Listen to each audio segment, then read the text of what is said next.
यह आदमी परीक्षा गांव में फेल हो गया। उसने 61 अंक पाए, जो इतने कम थे कि किसी सबसे साधारण कॉलेज या व्यावसायिक स्कूल में भी दाखिला नहीं मिल सकता था। लेकिन सोच से परे उसे एक मशहूर नामी विश्वविद्यालय से एडमिशन लेटर आ गया। सब हैरान थे कि उसमें क्या खासियत है। असल में हुआ यूं कि जब शाओ शुआई लड़का घर लौटा तो माता पिता ने तुरंत पूछना शुरू कर दिया, कितने अंक आए, एडमिशन लेटर आया, कब से कॉलेज शुरू होगा। लेकिन 61 अंकों से कुछ बनता नहीं था। मजबूरी में शाओ शुआई ने झूठ बोल दिया, अभी तक लेटर नहीं आया। दूसरे दिन दोस्तों की पार्टी में सबके पास अच्छे अच्छे कॉलेजों के एडमिशन लेटर थे। खासकर श्याओ श्याओ को तो नामी हारमोनी पैलेस यूनिवर्सिटी में एडमिशन मिला था। श्याओ शुआई बस किनारे खड़ा होकर शर्मिंदा होता रहा। तभी उसने एक चाल चली, कंप्यूटर पर नकली एडमिशन लेटर बना लिया। यूनिवर्सिटी का नाम रखा साउथ हारमोनी पैलेस यूनिवर्सिटी। उसने अपने दोस्त श्याओ पांग से एक नकली वेबसाइट और कैंपस का डिजाइन भी बनवाया। जब वह लेटर माता पिता को दिखाता है तो वे बेहद खुश हो जाते हैं। पिता तो गर्व से कहते हैं कि बेटे ने उनका नाम रोशन किया है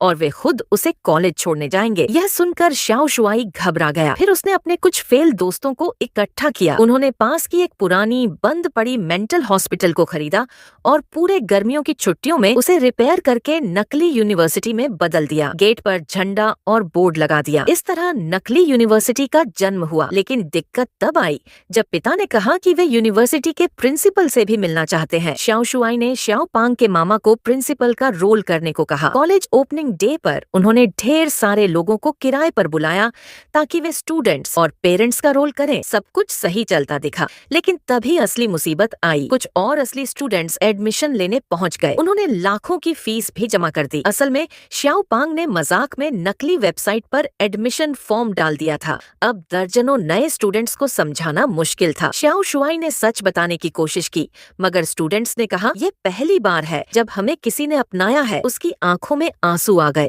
उसने तय किया कि अब ये नकली यूनिवर्सिटी असली बनेगी। फिर उसने नया तरीका निकाला। पारंपरिक बोरिंग लेक्चर के बजाय हर छात्र की रुचि के हिसाब से कोर्स बनाए। किसी ने कुकिंग, किसी ने योगा, किसी ने म्यूजिक, किसी ने एक्रोबेटिक्स चुना। किसी के पास डिग्रीधारी टीचर नहीं था, लेकिन उसने कहा रुचि सबसे अच्छा शिक्षक है। धीरे धीरे यूनिवर्सिटी फेमस हो गई, यहाँ तक कि असली हारमोनी यूनिवर्सिटी के छात्र भी इधर आने लगे। असल यूनिवर्सिटी का प्रिंसिपल नाराज हुआ। उसने कोर्ट में मुकदमा कर दिया कि यह फर्जी यूनिवर्सिटी है। कोर्ट में जज ने पूछा, तुम्हारे पास लाइब्रेरी है, मेडिकल रूम है, कोर्सेज का क्या? श्याओ शुआई ने छात्रों को बुलाया। उन्होंने कहा, हम खुद अपने टीचर हैं। जज हैरान रह गया, लेकिन छात्रों की लगन देखकर प्रभावित हुआ। अंत में कोर्ट ने इस नकली यूनिवर्सिटी को मान्यता दे दी। धीरे धीरे यह यूनिवर्सिटी असली बन गई और आगे चलकर दुनिया के सबसे बड़े फिल्म स्कूल चैपमैन यूनिवर्सिटी में तब्दील हो गई।